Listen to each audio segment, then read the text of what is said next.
kita masuk dalam firman Tuhan, jangan terpengaruh oleh keadaan yang panas ya.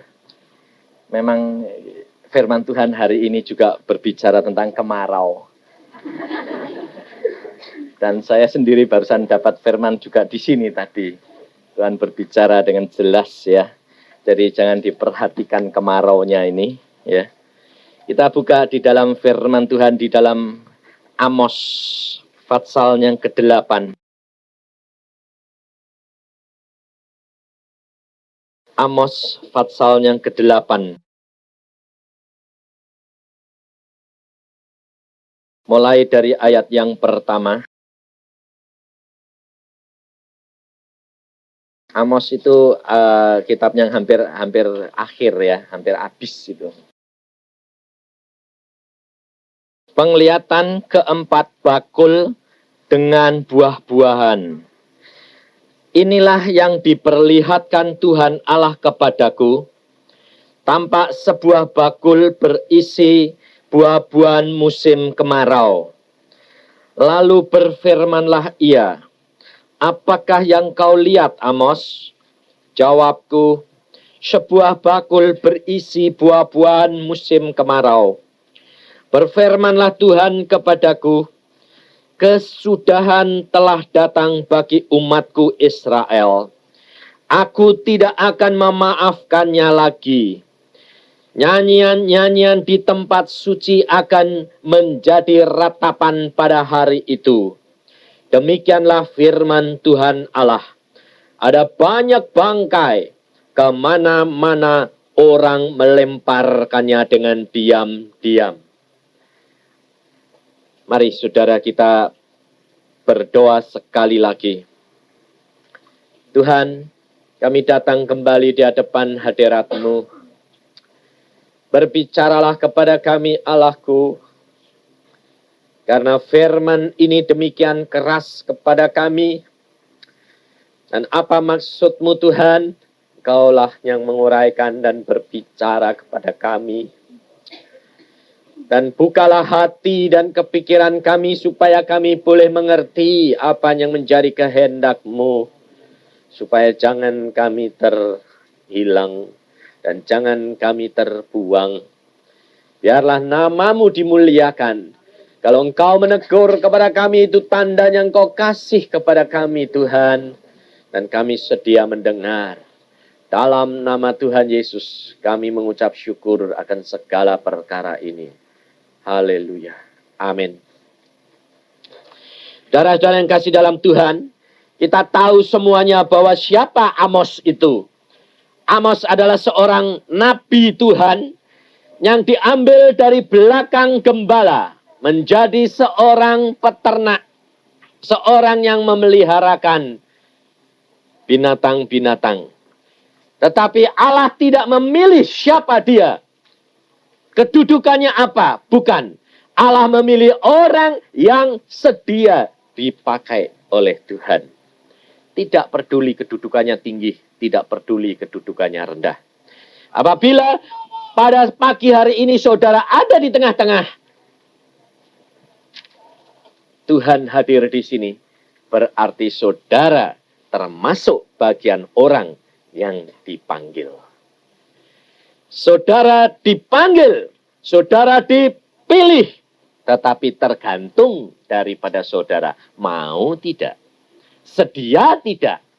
Tapi firman Tuhan hari ini memanggil Amos. Amos yang mau, yang sedia, yang rela untuk dipakai. Dan menyampaikan apa yang Tuhan pesankan. Lalu Amos mendapatkan suatu penglihatan. Lalu Allah bertanya, "Apa yang kamu lihat, Amos?" Lalu Amos menjawab, "Sebuah bakul berisi buah-buahan musim kemarau." Sebuah bakul, tempat penampungan. Tempat di mana dia dipakai untuk membawa buah itu. Tempat di mana saudara dibawa untuk dikumpulkan. Tempat di mana saudara dibawa untuk sebetulnya buah itu harusnya memberi apa? Kesegaran. Tetapi di sini bukan berbicara perkara buah yang menyegarkan, tetapi berbicara perkara buah itu pribadi. Kalau saudara perhatikan, buah-buah yang pohon, yang musim kemarau itu, buah itu yang banyak airnya atau yang sedikit airnya. Coba perhatikan. Hah?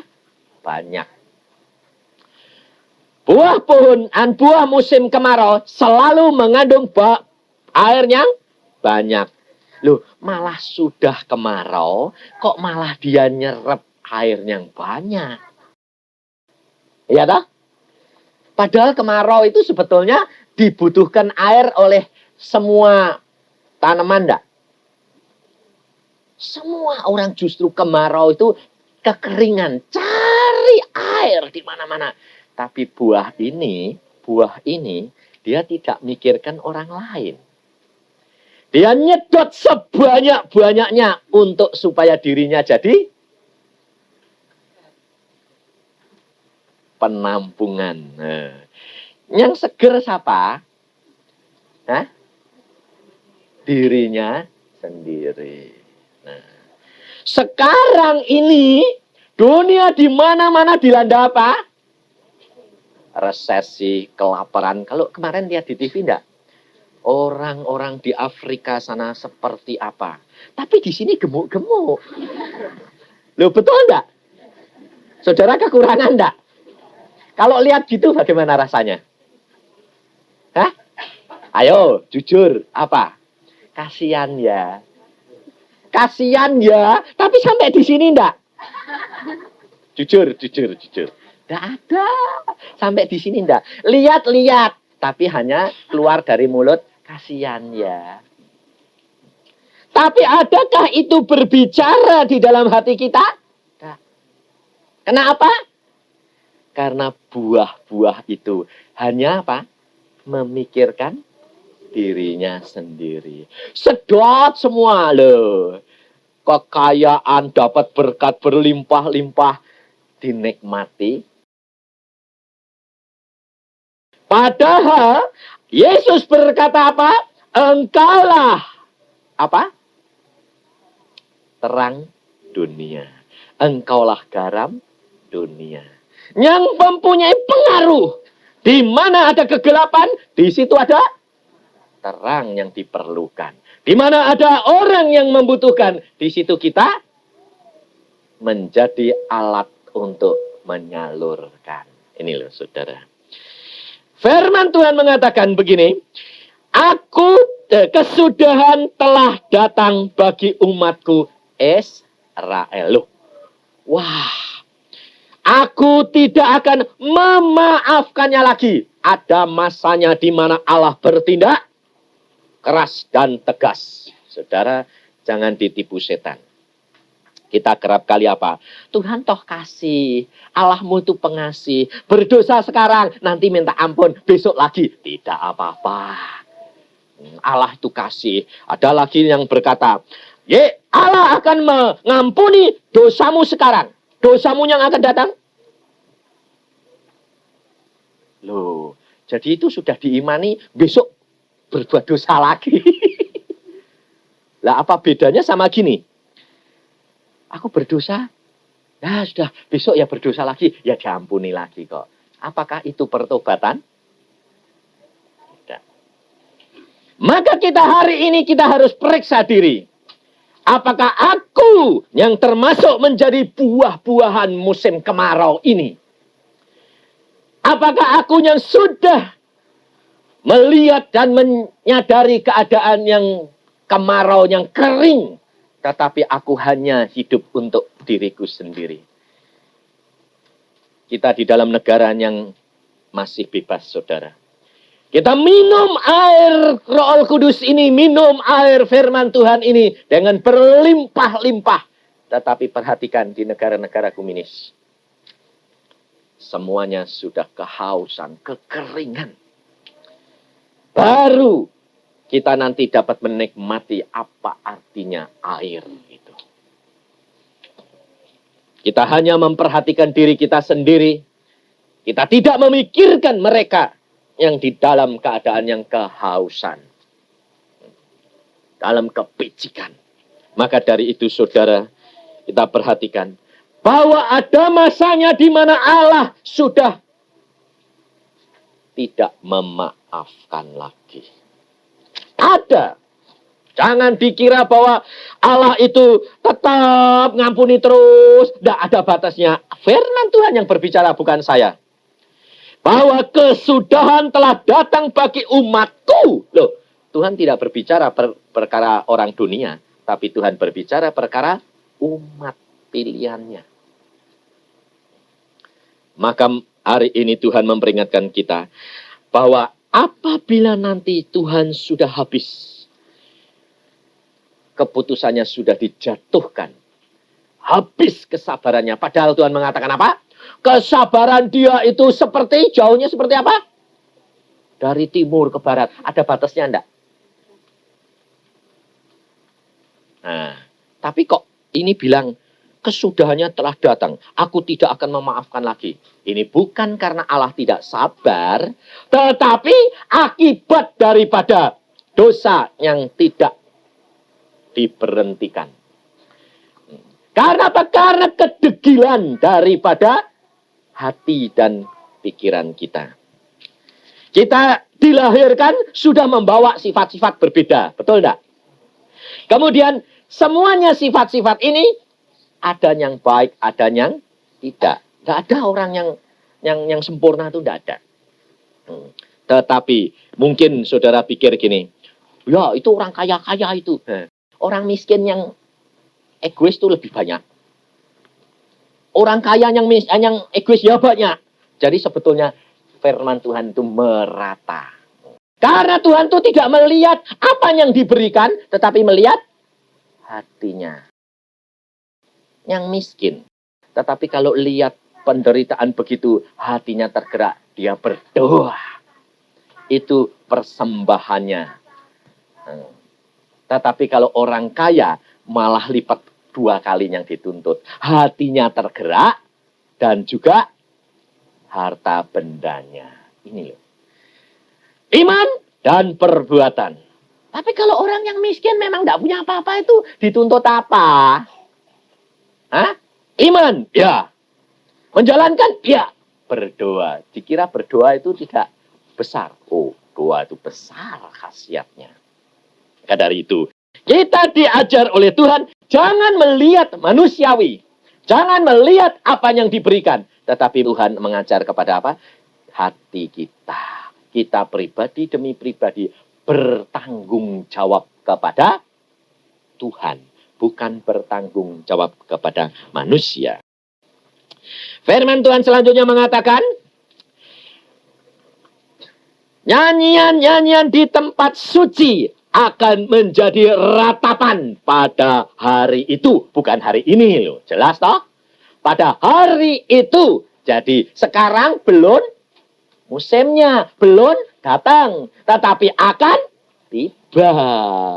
Nah, jadi hati-hati ya. Kalau nanti putusan Tuhan sudah, vonisnya sudah datang jeglek, mau bilang, oh enggak ya Tuhan, kasih kesempatan lagi, nanti saya berbuat baik. Enggak sekarang, aku memang sudah salah. Loh, kebanyakan apa saudara-saudara?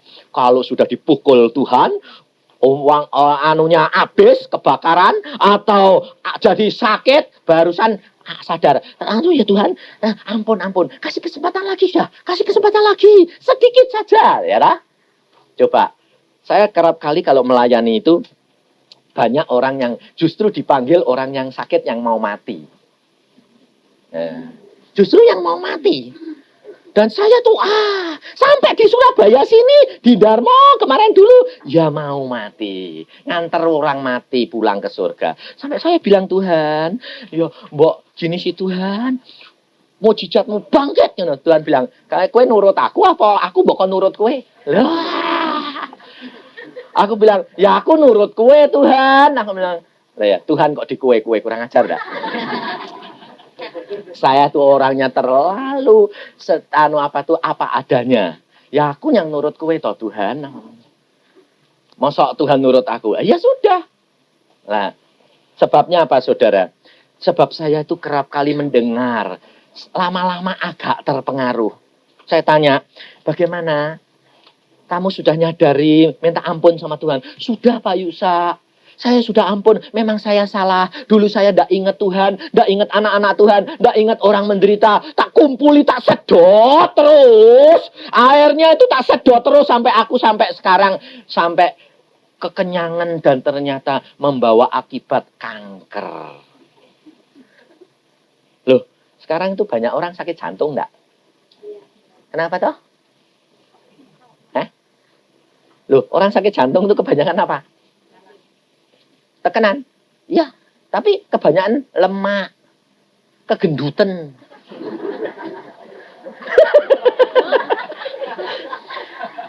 Loh, saudara tahu, buah yang banyak airnya itu nyempluk-nyempluk apa kurus-kurus, hah? Gendut-gendut. Kayak kita semua toh. Hati-hati loh. Sebab itu banyak serangan lemak terus kemudian sakit jantung. Kenapa? Makannya itu loh kelebihan. makan terus. Nah ini. Lalu orang-orang itu menanyakan gini, ampuni Tuhan, kalau nanti saya sembuh, saya mau sudah tak korbankan semuanya untuk Tuhan. Loh, benar enggak? Coba bayangin. Di rumah sakit itu kamarnya saja 1 hari 50.000. Kamar itu belum doktere, belum obate. Sebulan berapa? Paling sedikit 3 juta sebulan. Cuma tengok-tengok gitu mbak mikir ke, aku salah Tuhan, ampun ya Tuhan, 3 juta kabur sebulan. 3 juta lagi 2 bulan. Lo bayangin. Tapi kalau ada kegerakan anak-anak Tuhan mau membuat ini. Lalu, saudara tergerak? Enggak. Belum digerakkan Tuhan. Wah, pinter. Kalau ngake alasan dalih Tuhan itu pinter. Wah, belum digerakkan Tuhan. Kantongku saya tertutup. Rapat. Nanti anune sudah sakit, berapa saja. Ya sudah, timbang hilang. Bayari. Angsal waras. Nah, kalau sudah mau habis-habisan, baru bilang, Tuhan, ampun ya Tuhan. Mbok kasih berkat lagi sih. Nanti tak kasih ke kabeh lah. Nah, sudah terlambat. Lalu Tuhan berkata, waktunya sudah habis, Yusa. Kasihan si Tuhan. Saya bilang, tambahi. Kowe nurut aku apa? Aku nurut kowe. Iya, nurut kowe wes. Ya terus apa? Wes, sudah bar tuh habis waktu lah. Saya ya bilang gitu. Sudah bar Pak Yusa. Sudah pulang. Iya pulang oh. Nggak dikasih kesempatan lagi. Enggak. Bayangin saudara. Hati-hati. Sebab Tuhan mengatakan apa? Demikianlah firman Tuhan. Ada banyak bangkai kemana-mana orang melemparkannya dengan diam-diam. Bangkai-bangkai. Di mana ada bangkai di sana berkerumun? Burung nasar. Di mana ada bangkai, di sana berkerumun burung nasar. Di mana orang itu tidak melekat kepada Tuhan, di sana kumpulnya setan-setan. Ya, saudara perhatikan. Jadi kalau saudara sudah mengatakan, engkau anak Tuhan? Ya. Nyanyinya, engkau anak raja? Iya. Tapi banyak burung nasar yang datang. Yang seneng sama saudara. Masih kerasukan, masih kena ini, kena itu, terikat ini, terikat itu. Loh, setannya itu seneng sama saudara apa benci sama saudara? Kalau seneng saudara itu hidup apa mati? Yang diparani burung nasar itu orang hidup atau orang mati toh? Hah? Burung nasar berani datang pada orang hidup. Ya dicekel, malah dibanting. Yang mati. Dan apabila kematian itu sudah membau, maka burung nasar itu segera sudah tahu. Saudara tahu. Iblis itu dia mengintai terus. Dan dia punya penciuman istimewa. Saudara belum mati, dia sudah mencium. Wah, ini dia makanan saya. Dan itu karunia-karunia itu bisa. Istri saya tuh punya karunia istimewa. Orang sebulan belum mati, dia sudah tahu. Dia ngomong-ngomong itu, dia sudah bau. Dia bilang, waduh, ini orang harus cepat-cepat diinjili. Kenapa? Mau gin. Dan dia bisa membedakan. Yang sudah cepat, yang sudah sebulan, yang masih sebulan atau kurang, sudah seminggu, 2 minggu, tahu. Dan ini anak Tuhan yang baik atau tidak, tahu. Dapat karunia. Sebab dia mencium, langsung ada hikmat Tuhan. Anak Tuhan yang baik. Mau pulang, siapkan. Wah, diinjili. Tante, sudah di surga enak ya. Sudah cerita. Sudah tante, lebih baik diserahkan saja semuanya. Karena waktunya sudah hampir habis. Oh iya. Wah, seneng. Terus, kenapa? Sudah waktunya Tuhan segera panggil. Oh ya, seneng saya. Wah, itu loh anak Tuhan yang sungguh. Tapi ternyata kita tuh anak Tuhan bilang, sungguh-sungguh. Tapi kalau dikasih tahu mati, no. Coba. Bisa ketawa enggak? Hah? Kok katanya anak Tuhan yang sungguh? Takut mati yo. Anak Tuhan yang sungguh. Kalau anak Tuhan yang sungguh, enggak ada. Karena dia sudah tahu bahwa segera dia ketemu dengan itu bapaknya. Dan seorang ibu yang luar biasa sekali. Umurnya 84. Masih sehat. Baca masih bisa. Hidupnya penuh dengan sukacita. Ngucap syukur terus. Saya tanya, tugasmu apa tante sekarang? Mendoakan hamba-hamba Tuhan. Wah, luar biasa. Luar biasa. Mendoakan hamba-hamba Tuhan. Dan membantu penginjilan. Dia berkata apa? Ya kaya. Saya tidak bisa pergi sendiri. Tenaga sudah tidak ada. Tetapi saya berdoa. Doa saya mengikuti dia. Dan harta benda ini juga mengikuti dia. Aku ikut ambil bagian dalam penginjilan mereka. Luar biasa. Doa terus. Ketawa, doa terus. Tahu-tahu saya di jalan Tuhan mengatakan, mampir. Mampir kemana? Saya bilang. Tempat ini, tante ini. Oh ya. Ada apa Tuhan? Nanti aku bicara. Sampai di sana, bagaimana tante? Wah, sudah lama tak ketemu kamu. Senang ya? Bagaimana? Wah, puji Tuhan. Luar biasa Tuhan itu. Tuhan sayang. Ini ada 2 tante. Saya bilang, ya, bagaimana? Mau kemana lagi? Oh, saya mau berangkat lagi ke luar kota. Nah, tante bilang, wah, saya bantu doa. Ya, tapi, saya bilang, di situ langsung Tuhan bilang, kasih tahu. Cuma tinggal 4 dino. Bayangin. 4 hari. Saya bilang, tante, Anda berdoa toh? Iya. Ya. Anda ikut saya menginjil. Tapi tante, di dalam dunia ini tidak kekal. Oh iya. Sudah siap mau pulang? Sudah. Benar? Iya. Ya sudah. Nanti kita ketemu di surga ya, di Firdaus. Tidak di dunia lagi. Berhenti sebentar ya. Aku udah ketemu kue. Iya. Dalam kapan? Ya, dalam waktu singkat. Oh, jadi kamu nanti pulang dari luar kota, nggak bisa ketemu aku? Nggak. Ketemu di Firdaus. Oh ya, puji Tuhan, puji Tuhan. Nah. Benar loh ya? Ya. Nah, saya berangkat. Langsung, saya 4 hari kemudian, saya tanya sama istri saya, entrokal saya. Lihat, bagaimana si tante ini? Persis tadi malam pulang. Bayangin, saudara. Pulangnya bagaimana? Dia tahu. Dia tahu.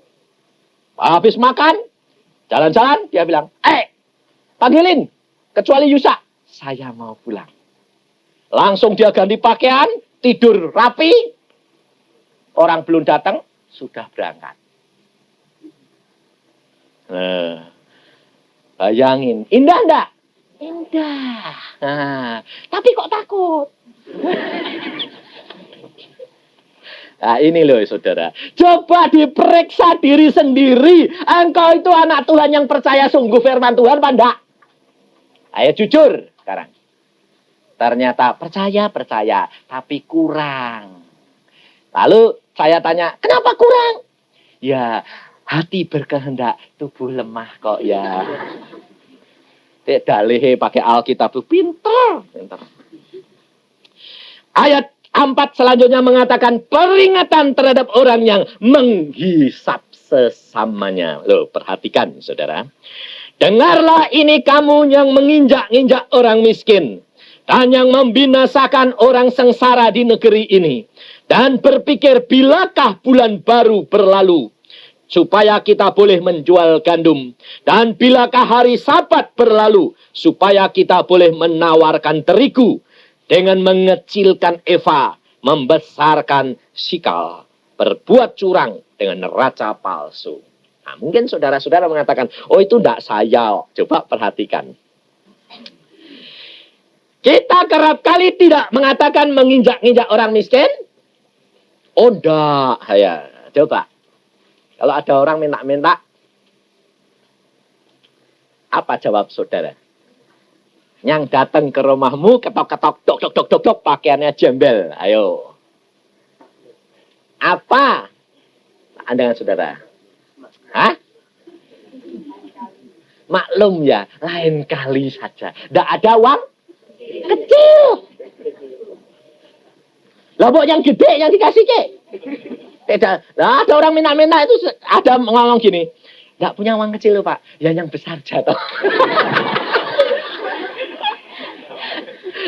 Tapi saudara bilang, ya jangan, yang besar buat saya, yang kecil buat kamu.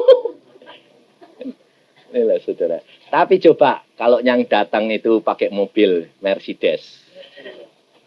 Saudara tanya, perlu apa? Enggak. Silahkan masuk, tanya apa? Kok enak? Belum tentu yang pakai Mercedes itu tidak penipu.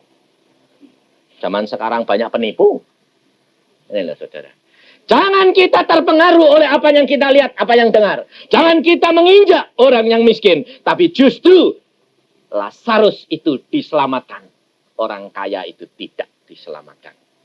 Tapi bukan berarti loh. Bukan berarti bahwa memang ikut Tuhan harus menderita. Tidak. Di mana kesalahan Lazarus? Kesalahan Lazarus adalah dia tidak mengenal janji daripada Allah kita yang ajaib. Maka dia tidak dapat menikmati harta benda yang Tuhan berikan kepada kita. Karena dia tidak tahu janji daripada Tuhan. Karena pada zamannya Lazarus itu Alkitab belum ada. Anak-anak Tuhan, orang Israel pilihan, Allah mengatakan mereka sekarang bukan memikirkan lagi bulan baru. Bukan memikirkan lagi hari Sabat.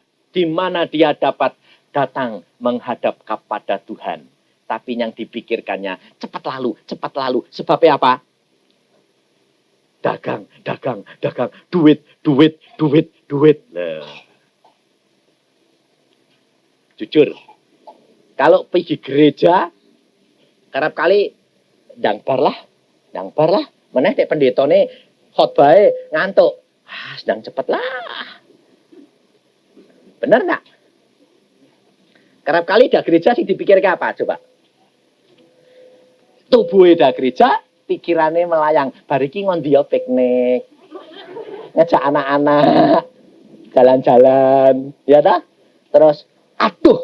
Tadi kompornya urung tak pateni. Wah, tubuhnya tapi demikian amin. Sudah kabur katanya. Inilah saudara. Kita itu kerap kali apa? Kerap kali itu tidak memperhatikan. Saudara datang berbakti di mana saja itu sama saja. Di mana saudara berdoa, setiap firman Tuhan yang sederhana pun bisa mengena engkau. Maka kalau datang ke persekutuan harus berdoa. Tuhan, berikan firman-Mu untukku. Jadi jangan memikirkan orang lain. Katakan Tuhan untukku. Supaya aku dapat menjadi berkat bagi orang lain. Tapi jangan lalu gini, aku cari, aku haus. Kayak buah tadi, disimpan dewek. Nanti sampai rumah, tidak dijalanke. Tetangga, kenalan, tidak diberikan apa-apa. Tidak bisa, saudara. Kau harus menerima, tetapi harus memberikan kesegaran kepada orang yang lain. Karena masa ini, di mana musim kemarau, di mana dunia sedang menuju kepada kebinasaan, kita justru harus menjadi berkat. Supaya dunia melihat bahwa Yesus ada di dalam kita. Dan mereka tahu, oh itu orang Kristen. Kenapa kalau orang Kristen berbuat jahat kok cepat ketok? Langsung nipu, korupsi, Kristen. Langsung ditonyok. Tapi kalau berbuat baik, tidak pernah diingat. Betul tidak? Kalau salah sedikit saja, perbuatannya baik itu hilang kabeh. Contohnya pendeta, hamba Tuhan, munjil kemana-mana, terkenal. Satu kali jatuh berbuat zina, bares, kukut. Ya lah, kemana-mana, dituding. Sing nuding siapa? Wong Kristen apa wong? Orang Kristen. Tuh. Wah, jadi saudara-saudara ini ternyata Tuhan itu sudah nyiapke untuk pinter jadi hakim-hakim. Ya dah? Loh, di malaikat-malaikat. Wah, ya dah? Jadi saya ini wis pinter loh. Iya dah? Wis ajar sih. Padahal kalau kamu nanti di sana, kamu menghakimi orang lain, Tuhan bilang, coba lihat tubuhmu sendiri.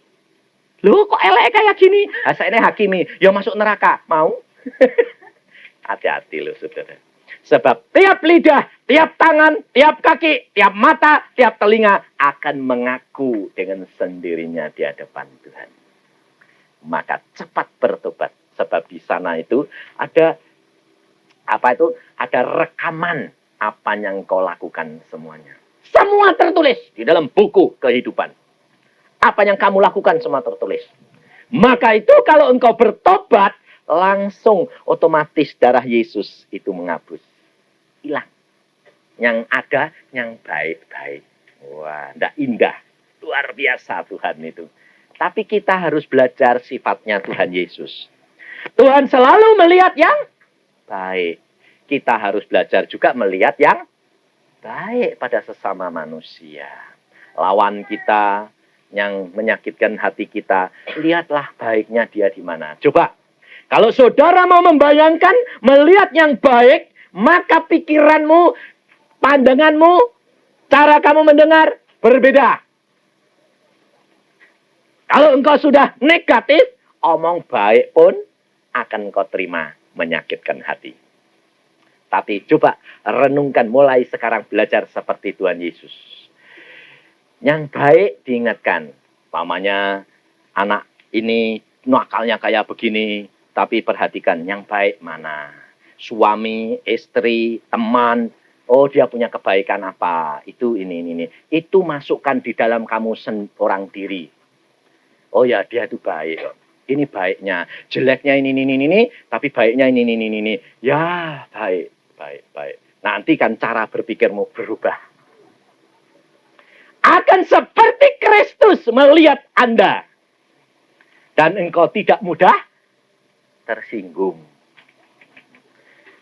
Nggak, dikatain orang apa? Biar. Karena apa? Engkau lihat yang baik. Ini saya praktekkan sendiri.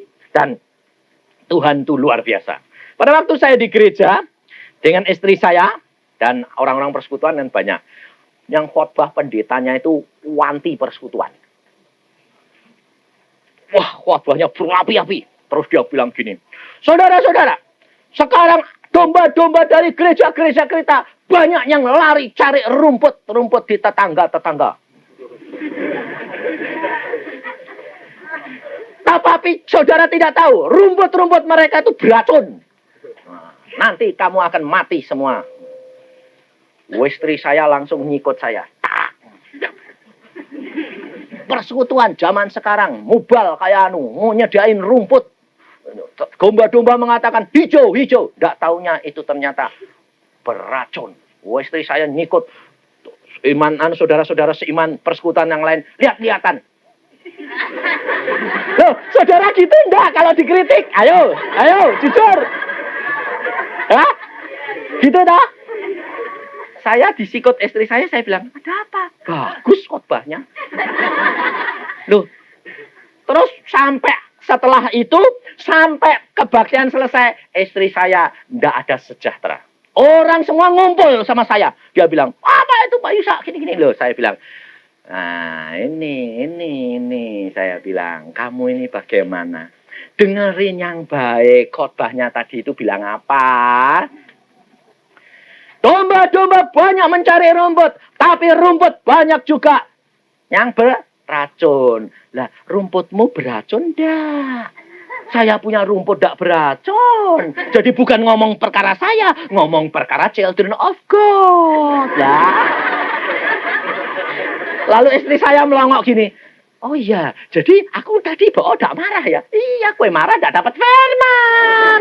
Rugi, saya bilang. Kalau ada firman, kamu berdoa.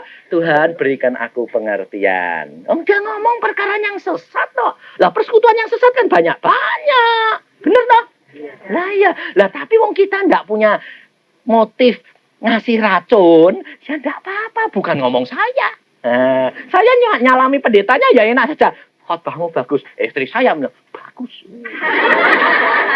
Setelah saya terangkan, aduh Tuhan minta ampun. Saya tadi berarti kalau saya jengkel, berarti kan rumput saya juga racun. Lembok bodoh, saya bilang, jangan bodoh. Santai saja, saya bilang. Loh, bener enggak? Ini loh saudara, coba belajar dari Tuhan. Lihatlah dari sudut yang baik. Maka hatimu ndak mudah tersinggung. Enak, santai. Pikirnya, iki kok dablek ya? Diunani kok yang guyu-guyu. Lah memang gak kena aku kok. Loh bener enggak? Ini loh saudara, belajar kita itu seperti sama dengan Yesus. Dibawa ke pembantaian pun, diam, tidak banyak berbicara. Sebab dia percaya ini rencana Allah untuk membawa aku ke dalam pembantaian. Supaya jiwa-jiwa itu selamat. Kalau saudara masuk dalam penderitaan, ini rencana Allah. Supaya saudara sadar apa yang Allah mau lakukan terhadap engkau. Ucapkan syukur. Maka itu semuanya akan diubah menjadi kemuliaan. Ini kita harus belajar. Jangan membesarkan sikal dan mengecilkan Eva. Sikal itu adalah uang. Jangan kita mata duitan dan mengecilkan timbangan yang sebenarnya. Kalau kita menilai seseorang, kerap kali kita menimbang pakai timbangan yang sudah tidak adil. Kita harus bertindak adil, punya visinya Tuhan Yesus, bukan visi kita lagi yang lama. Sebab saudara-saudara di sini ini terus terang, kalau memandang seseorang, menimbang sesuatu, mesti terpengaruh oleh latar belakang saudara. Contohnya, kalau engkau dari kecil hidup dalam kemewahan terus, nanti cara menimbangmu lain daripada orang yang pernah hidup kecil itu menderita, kemudian sekarang sudah jadi punya. Beda, betul enggak? Ya, cara menimbangnya berbeda dari sudut yang mana. Nah, maka itu kita harus belajar Alkitab untuk mempunyai visinya Yesus. Visinya Yesus. Dia rendah hati. Saya sampai heran. Sampai saya bilang, Tuhan, itu orang kayak begini kok mbok bela saja Tuhan loh. Tuhan bilang, engkau tidak tahu Yusa, dia itu kan latar belakangnya bagaimana gini. Oh iya ya Tuhan, setelah Tuhan buka semuanya latar belakangnya dari kecil begini, saya bisa mengucap syukur. Terima kasih Tuhan. Saya sendiri waktu kecil dibuang-buang, saya bisa tidak sakit hati sama orang tua. Karena apa? Karena Allah memberikan visi. Justru penderitaanmu itu aku yang membiarkan. Supaya aku bisa pakai engkau. Loh. Kalau engkau tidak dibuang oleh dunia, engkau tidak akan aku ambil. Sebab Yesus berkata, kalau dunia membenci kamu, itu sudah sewajarnya. Karena aku ambil engkau dari dalam dunia. untuk dikuduskan, disucikan, dan diselamatkan. Maka selanjutnya Tuhan mengatakan, firman Tuhan di dalam Matius pasal 12. Matius 12, di sini Tuhan mengatakan kepada kita apa yang Tuhan mau. Ini loh saudara. Pada waktu murid-murid Tuhan Yesus memetik gandum hari Sabat, maka orang Farisi memperingatkan. Saya tidak akan perpanjang karena ini hanya merupakan suatu penutup di mana apa Tuhan yang kehendaki kepada diri kita masing-masing. Ayat yang kedua, melihat itu berkatalah orang Farisi kepadanya, lihat murid-muridmu berbuat sesuatu yang tidak diperbolehkan pada hari Sabat. Tetapi jawab Yesus kepada mereka, tidakkah kamu baca apa yang dilakukan Daud ketika ia dan mereka yang mengikutinya lapar? Bagaimana ia masuk ke dalam rumah Allah dan bagaimana mereka makan roti sajian yang tidak boleh dimakan, baik olehnya maupun oleh mereka yang mengikutinya, kecuali oleh imam-imam? Atau tidakkah kamu baca dalam kitab Taurat bahwa pada hari-hari Sabat imam-imam melanggar hukum Sabat di dalam bait Allah, namun tidak bersalah? Aku berkata kepadamu, di sini ada yang melebihi bait Allah. Jika memang kamu mengerti maksud firman ini, yang ku kehendaki ialah belas kasihan dan bukan persembahan. Tentu kamu tidak menghukum orang yang tidak bersalah, karena anak manusia adalah Tuhan atas hari Sabat. Demikian firman Tuhan mengatakan supaya kita jangan melihat. Orang Farisi melihat murid-muridnya dari sudut apa? Dari sudut hukum Taurat. Apa-apa? Sebab dia mengagungkan hukum Taurat, tapi dia tidak melakukan. Karena dia hakim-hakim dunia ini. Tetapi saudara menjadi anak-anak Tuhan. Di sini ada roti dan anggur. Mungkin banyak saudara yang belum biasa. Wah, di persekutuan kok ada perjamuan ya? Bukankah perjamuan suci itu bolehnya yang melakukan cuma di gereja, di pendeta? Loh, ini tadi Tuhan ngomong sama saya. Ingatkan, katakan. Supaya jangan menjadi dualisme. Ngerti enggak? Saudara kalau bimbang, jangan turut makan. Tetapi jangan menyalahkan yang makan. Sebab firman Tuhan tadi mengatakan, kalau engkau tahu yang aku kehendaki adalah belas kasihan bukan persembahan. Yang Tuhan kehendaki adalah kalau engkau makan roti ini. Daud sebetulnya tidak layak. Demikian juga menurut aturan dogma, kalau bukan pendeta, jangan ngadake persekutuan. Jangan mengadakan perjamuan. Kalau bukan gereja, jangan mengadakan perjamuan. Ya. Tetapi firman Tuhan telah berkata, jangan kamu menghakimi.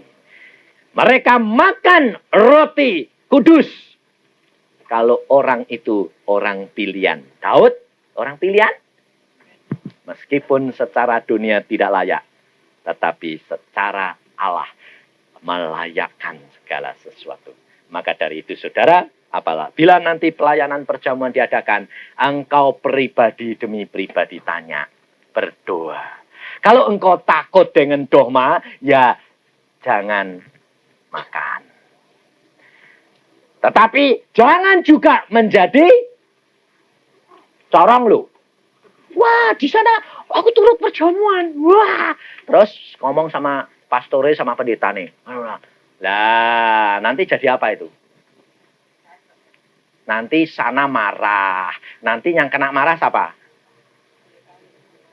Saudara. Lah itu opae. Kalau nanti ada apa-apa manggil pendeta atau pastor bilang enggak mau. Oh itu opae, makan rumputnya orang lain kena racun. Lah, kapok kowe. Makanya itu harus bijaksana, ya. Yang di sini saudara mau datang, kalau di sini diadakan tergantung saudara. Mau turut boleh, tidak apa-apa. Ya toh? Karena apa? Karena saudara kamu. Tamu itu kalau diundang, ya mesti ngikutin yang punya rumah. Nah, lalu jangan jadi hakim. Datang sini ngakimi. Wah, apa-apaan. Wah. Ya, nanti kamu akan dihakimi. Mari kita berdoa.